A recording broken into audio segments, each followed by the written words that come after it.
Bienvenidos al curso de Fundamentos de Neuroradiología en Español, auspiciado por el American Röntgen Ray Society.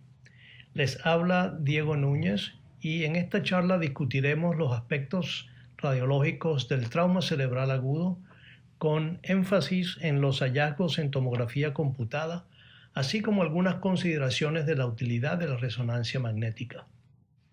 Igualmente, así como cubriremos los principios anatómicos y biomecánicos que determinan el tipo de lesión traumática, así como su distribución y apariencia. El traumatismo intracraniano constituye un problema de salud mundial y específicamente en las estadísticas norteamericanas se encuentra como responsable de unas 50.000 muertes al año y unos 80.000 casos de incapacidad permanente. Las caídas y los accidentes automotores representan la mayoría de las causas de lesión traumática intracraniana. Es importante reconocer que el trauma cerebral no suele ser una lesión única o aislada, sino que más bien frecuentemente desencadena una serie de eventos fisiopatológicos que pueden ocurrir en una gran variedad de combinaciones. Es bueno señalar la contribución de los métodos por imágenes y específicamente la tomografía computada en las últimas décadas ha sido determinante en el estudio de pacientes víctimas de trauma. De hecho, los conceptos de lesión traumática focal y daño cerebral difuso han evolucionado basados en la información tomográfica. La tomografía computada permite definir el concepto de daño cerebral primario como el resultado de la deformación anatómica relacionada con el impacto traumático inicial, tanto en la forma localizada como difusa. Igualmente, juega un papel fundamental en la evaluación de las complicaciones o lesiones secundarias desencadenadas por la lesión primaria, como son los cambios anóxicos o isquémicos, la hidrocefalia y los síndromes herniarios.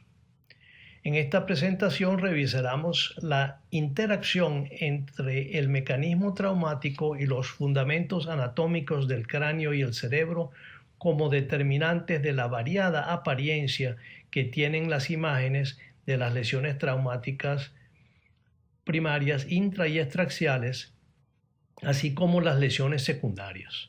Igualmente ilustraremos los cambios que pueden ocurrir en pacientes de alto riesgo, así como aquellas lesiones sutiles que pueden escaparse al debido reconocimiento en la evaluación inicial. Desde el punto de vista biomecánico, la lesión traumática puede ser el resultado de un impacto cerrado al cráneo por un objeto en movimiento o por el impacto del cráneo en movimiento contra un objeto estacionario, como ocurre en las caídas. Además, están las lesiones cerebrales resultantes de un efecto brusco de aceleración y desaceleración, creando un efecto de cizalla sobre las estructuras que tienen un momento de inercia diferente, como son el caso del cráneo y el cerebro. Desde el punto de vista anatómico, el cráneo es un contenedor rígido para el cerebro, que si bien protege contra impactos menores, también puede convertirse en elemento causante de trauma cerebral por efectos de golpe y contragolpe. El cerebro a su vez está bañado en líquido cefalorraquídeo, creando un medio laxo propicio para el movimiento del cerebro dentro del cráneo, que al exacerbarse por efectos traumáticos puede traducirse en lesiones de localización bastante específica. El propio cerebro tiene una celularidad heterogénea con una clara interfase entre la sustancia gris más compacta y la sustancia blanca de células largas y dispersas. Esto hace a los puntos de transición entre la corteza y la subcorteza cerebral más vulnerables al efecto de cizalla que habríamos mencionado. Cabe destacar también cómo influye la anatomía de la envoltura dural del cerebro con sus curvaturas y espacios entre las distintas capas en la apariencia de las lesiones traumáticas extraaxiales. Acá ilustramos cómo un golpe aplicado a la superficie anterior o posterior del cráneo Pueden ambos resultar en lesiones de la corteza frontal o temporal cuando se combinan el mecanismo de golpe directo en la frente o por contragolpe cuando el impacto es occipital.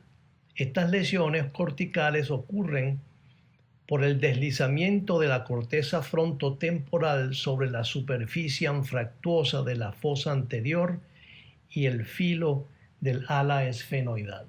Nótese la presencia de focos hemorrágicos en la superficie frontal inferior y en la punta del lóbulo temporal. Estas lesiones se definen como contusiones hemorrágicas postraumáticas. Como se demuestra en la imagen con ventana ósea, el impacto primario es posterior, con evidencia de fractura occipital izquierda no desplazada. Como señalábamos, con el efecto de golpe y contragolpe y el momento de inercia distinto entre el cerebro y el cráneo, se desarrollan fuerzas de tensión que separan la corteza frontal de la tabla interna, seguido de un efecto de rebote contra la superficie ósea, como se ilustra en esta lámina. Acá otro ejemplo de contusión frontal izquierda asociada con fractura diametralmente opuesta occipital derecha que se extiende anteriormente al clivus y notándose nivel líquido de sangre en el seno esfenoidal. En este ejemplo vemos como un impacto occipital con fractura conminuta y desplazada puede resultar en contusiones hemorrágicas en el cerebelo adyacente por efecto directo y también en el lóbulo frontal contralateral por efecto de contragolpe.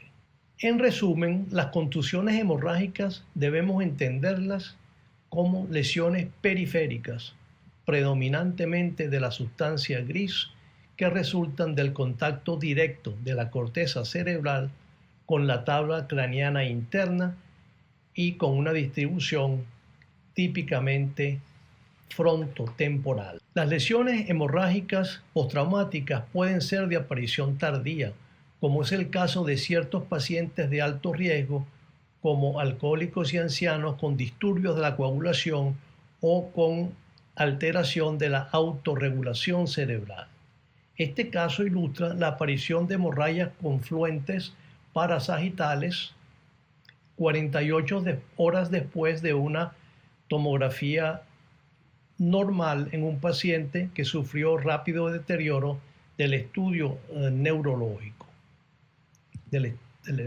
Esto es lo que se ha reconocido por muchos años como la apoplejía traumática, en el que participan fenómenos de vasoespasmo y vasodilatación con alteración de la integridad de la pared vascular.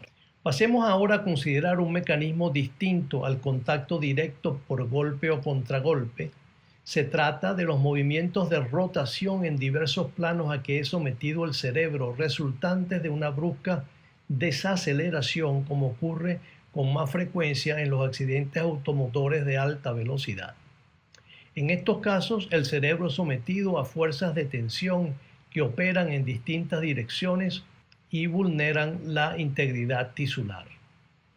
Las lesiones resultantes pueden ser de distribución periférica o central, y estas últimas son las que son definidas como daño axonal difuso para expresar la rotura de la neurona típicamente a nivel de la unión de la dendrita y el axón. Acá precisamente ilustramos la zona de transición entre la cohesión celular de la sustancia gris cortical y la celularidad menos compacta de los filamentos axonales de la sustancia blanca. Esta diferencia de densidad hace que las zonas más vulnerables para el daño axonal sea a nivel de la unión córtico-subcortical, como se ilustra en el espécimen y en la imagen tomográfica.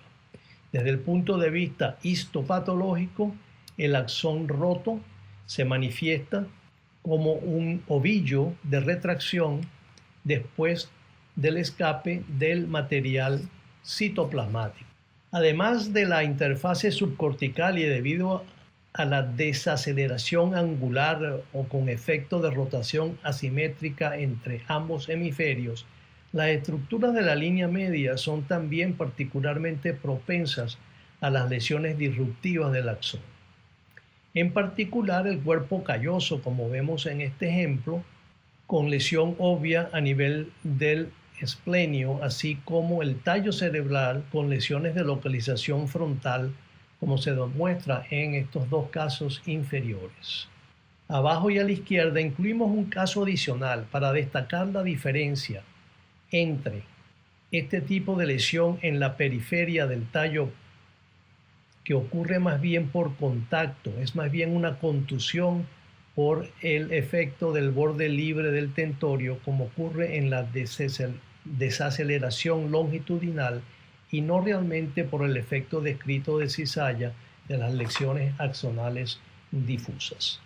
La rotura de axones no siempre se acompaña de focos hemorrágicos y muchas lesiones pueden ser imperceptibles por tomografía computada. Esto es de tener presente particularmente en la fase inmediata postraumática en pacientes cuya tomografía es de apariencia prácticamente normal, pero con un significativo deterioro del estado neurológico. Esta es una indicación muy precisa para recomendar una resonancia magnética, incluyendo secuencias sensibles al edema tisular y a las microhemorragias, como son las técnicas de difusión y gradiente que veremos más adelante. Es importante reconocer que los focos hemorrágicos que acompañan a la rotura de axones pueden hacerse evidentes de manera tardía, como se ilustra en este caso, donde obvias lesiones hemorrágicas de la cápsula interna se manifestaron en la tomografía de seguimiento obtenida 24 horas después de la admisión. Particularmente en pacientes jóvenes con una tomografía normal o casi normal que se presentan con deterioro neurológico importante, debemos estar alerta por lesiones sutiles de tipo disruptivo de la integridad de los axones, que en la admisión puede tener un mínimo componente hemorrágico.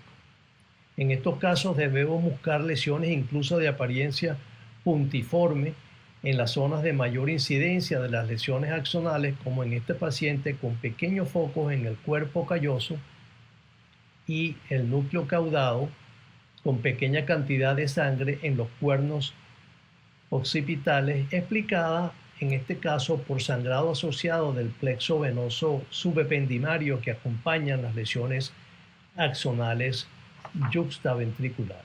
Otra importante lesión que ocurre por el efecto de cizalla son los hematomas de la región gangliocapsular, que resultan de la rotura de los vasos perforantes de las arterias lentículo-estriadas. Como se ilustra en la lámina, estos vasos se hacen vulnerables a los movimientos de desaceleración al pasar del ambiente laxo del espacio subaracnoideo basal al continente más compacto del parénquima cerebral. Estas lesiones son el resultado de traumatismos generalmente graves y se acompañan de otras lesiones parenquimatosas y hematomas extraaxiales.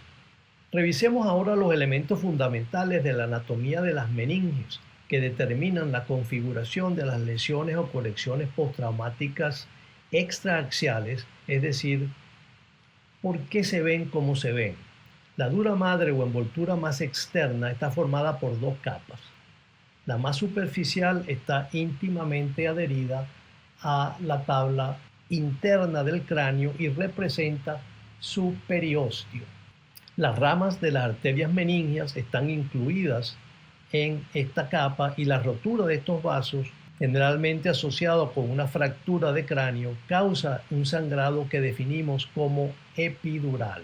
Este tipo de lesión tiene una característica configuración lentiforme, convexa hacia el cerebro. Como la capa dural perióstica que describimos está interrumpida por cartílago a nivel de las suturas del cráneo, las colecciones epidurales levantan el periósteo, pero se detienen a nivel de las suturas, adoptando esa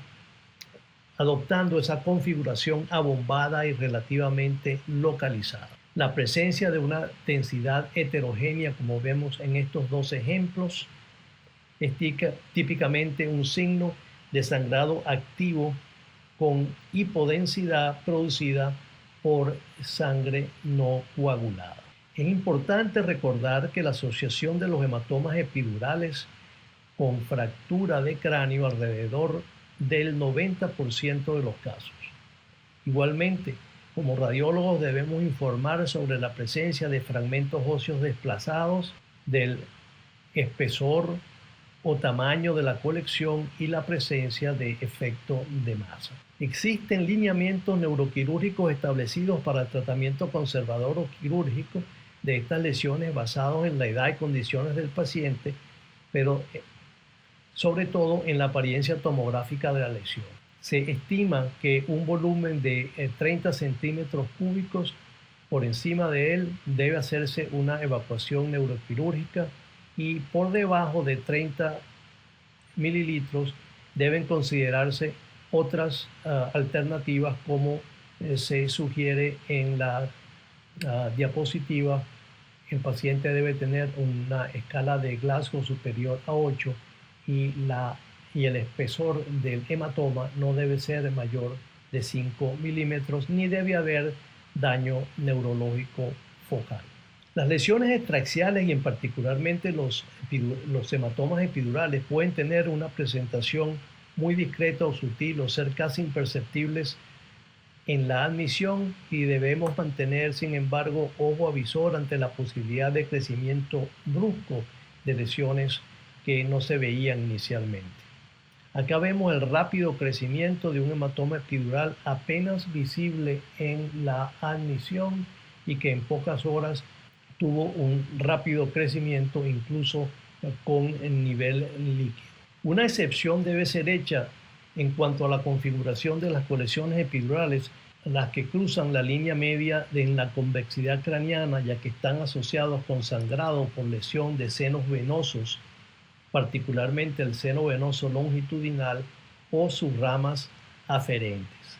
En este ejemplo vemos cómo el hematoma cruza la línea media en un paciente con fractura que compromete la sutura interparietal. Igualmente, en este caso es muy demostrativo la presencia de una fractura de bóveda craneana a través de la línea media con hematoma epidural que muestra una zona nodular de hipodensidad y el estudio tomográfico con contraste confirma la presencia de extravasación en la fase venosa por rotura de aferentes venosos al seno longitudinal superior. El defecto de la alta densidad dentro de la alta densidad del hematoma es, en el estudio precontraste, es causado por la extravasación de sangre no coagulada. En este otro ejemplo de cómo un hematoma con extensión supra e infratentorial por definición debe ser epidural o subperióstico y relacionada con rotura de senos venosos por una fractura occipital.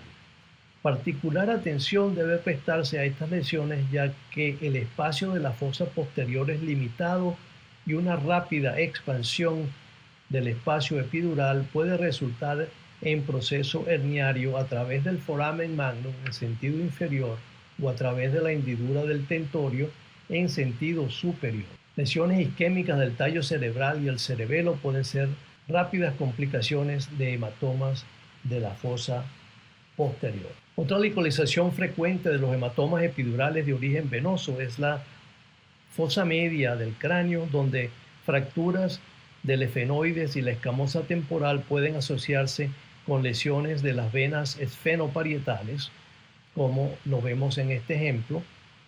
Estos hematomas son de mejor pronóstico y pueden ser tratados de manera conservadora, a diferencia de los que ya ilustramos en la fosa posterior.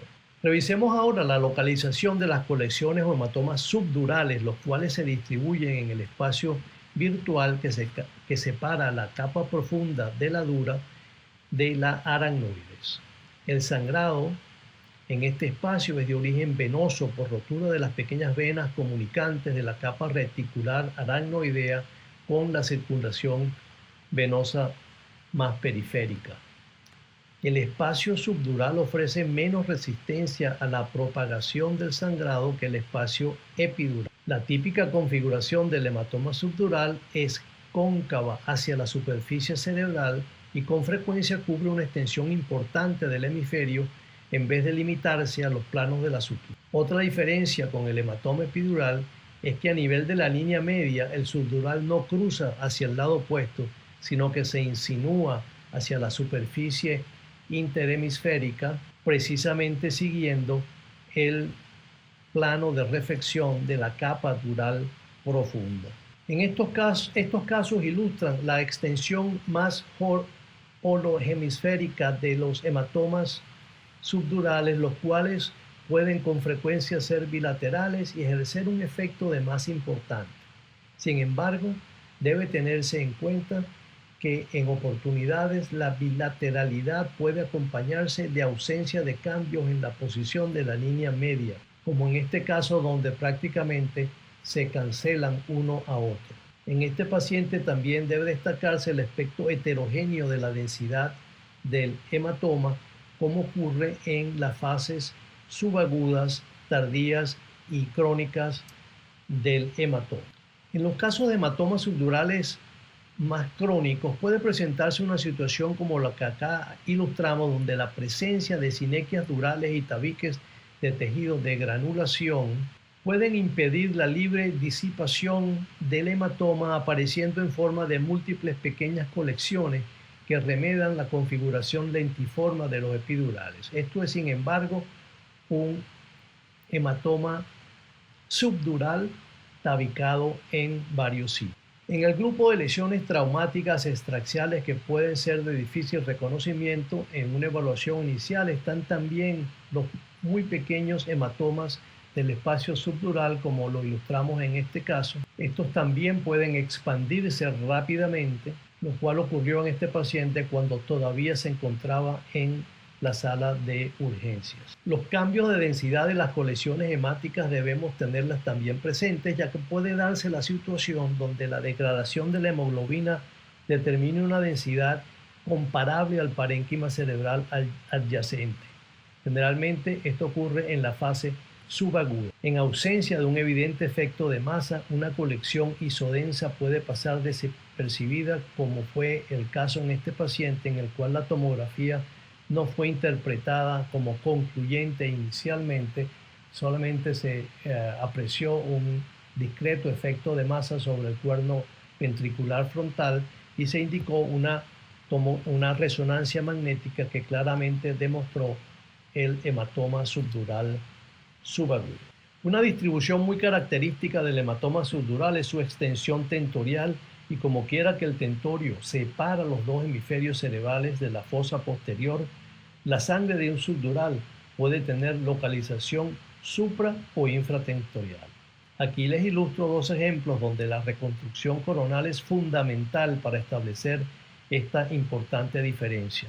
En el caso superior, la distribución es claramente supratentorial, y en el caso inferior la localización es más bien infratentorial, lo cual reclama una conducta más agresiva, porque la expansión rápida del hematoma puede ser fatal en la fosa posterior.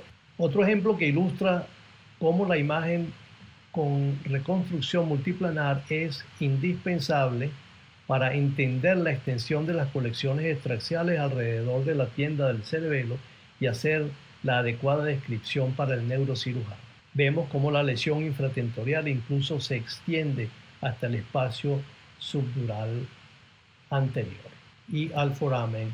Como quiera que las lesiones traumáticas pueden ejercer un significativo efecto de masa y compresión de estructuras intracraneales vitales, es importante recordar cómo el calvario, la hoz cerebral y el tentorio determinan los puntos de menor resistencia para que el tejido cerebral se desplace. Esto determina los síndromes herniarios, siendo los más importantes y frecuentes los que ocurren por debajo de la hoz del cerebro, donde los lóbulos frontales pueden insinuarse más allá de la línea media, como lo ilustra este ejemplo.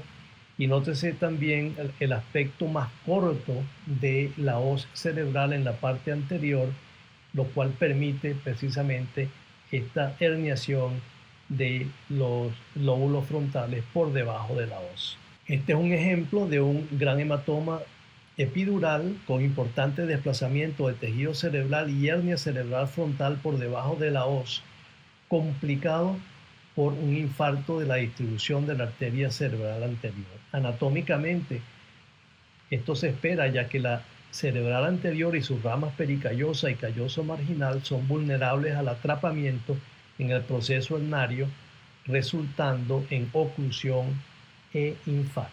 Los otros síndromes herniarios que acá ilustramos y son de importancia son los que resultan del desplazamiento de la corteza cerebral medial del hipocampo y de la circunvolución parahipocámpica.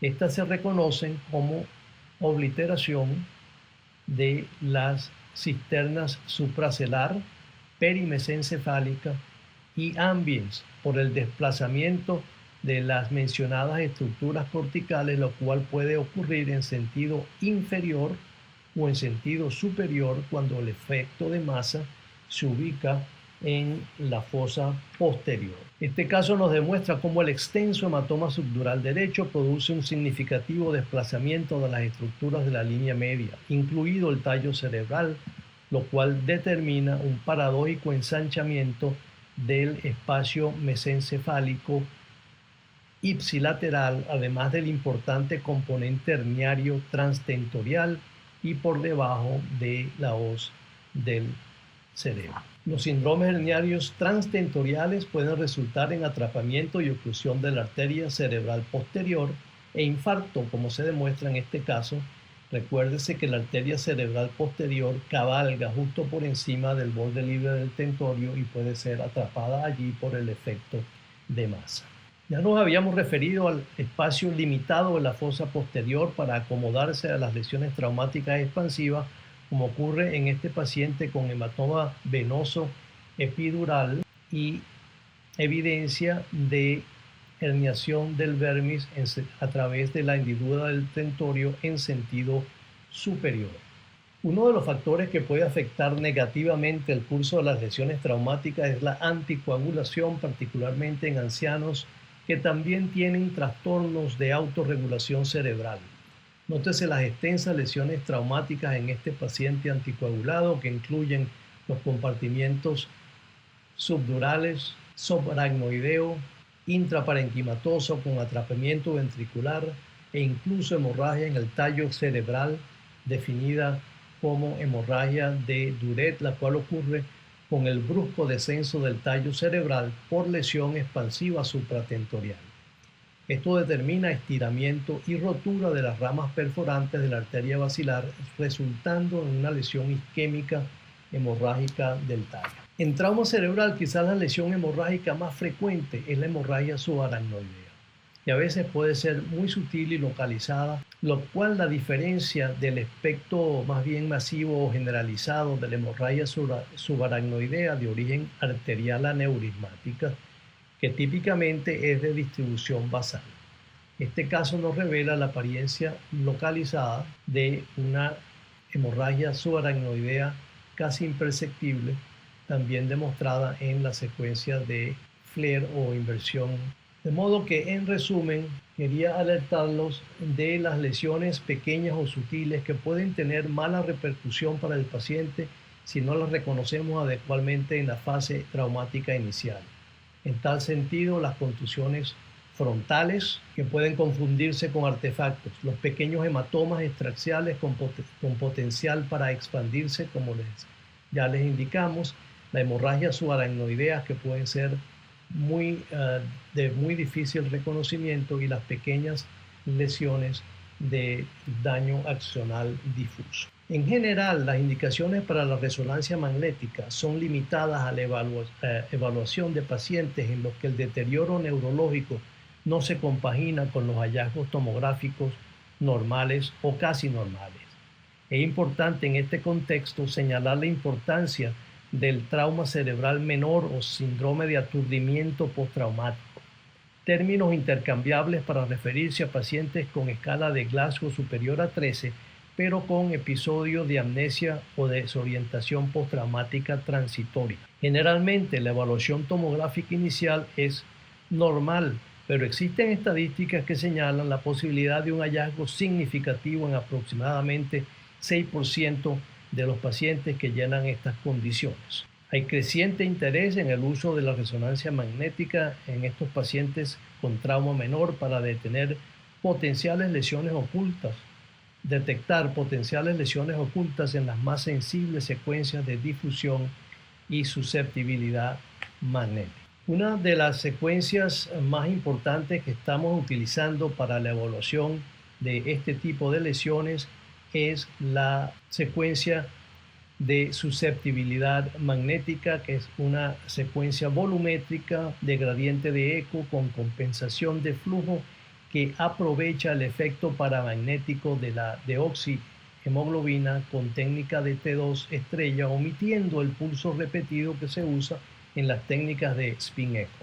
Nótese en este ejemplo los varios puntos o focos de susceptibilidad magnética que representan degradación de productos hemáticos postraumáticos. El siguiente ejemplo ilustra cómo una tomografía esencialmente normal en la resonancia pueden verse cambios en la secuencia de difusión con pequeño elemento de restricción, al igual que en el FLAIR, pero la imagen de susceptibilidad magnética demuestra mucho más numerosas lesiones puntiformes correspondientes a microhemorragia. Igualmente lo vemos en este caso donde la tomografía apenas nos demuestra unas pequeñas lesiones hiperdensas, también vistas algunas de ellas en la secuencia de difusión y de FLAIR, pero realmente numerosos elementos de tipo puntiforme, nodular e incluso de mayor tamaño en la secuencia sensible a los productos hemáticos, que es la de susceptibilidad. En resumen, la tomografía computada demuestra lesiones que alteran la terapia o la intervención neuroquirúrgica y tiene limitada detección de lesiones axonales difusas y puede eventualmente predecir el mal pronóstico de un paciente basado en los hallazgos tomográficos. Por su lado, la resonancia es muy útil para cuando los signos y síntomas del paciente no están explicados por los hallazgos de la tomografía y tiene un aumento en la detección de lesiones no hemorrágicas y hemorrágicas de daño axonal difuso. Sin embargo, a pesar de que la resonancia magnética puede tener una sensitividad hasta 2 veces de la tomografía para detectar estos daños axonales difusos, hay todavía poca información o evidencia de que esta mejor sensitividad afecte en alguna medida importante el pronóstico de los pacientes sujetos a traumatismo cráneoencefálico.